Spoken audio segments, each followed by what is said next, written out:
আমি কিছু রাখি, আমি আল্লাহর কাছে ফলাফল পাবো না।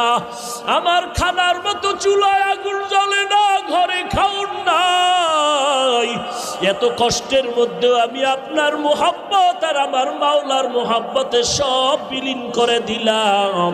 ও নবী, এখন আমার ঘরে আল্লাহ ছাড়া কেউ নাই। নবী বড় আশ্চর্য হয়ে গেলেন। আবু বকরের কথা শুনে ওমরের মাথাটা নত হয়ে গেল। আজকে বুঝি আমি বড় দোয়াটা পাইলাম না। আবু বকরের যেই পরিমাণ কোরবানি, ওই পরিমাণ কোরবানি তো আমি ওমর দিতে পারি নাই। ওসমানও মাথা নত করে ফেললেন।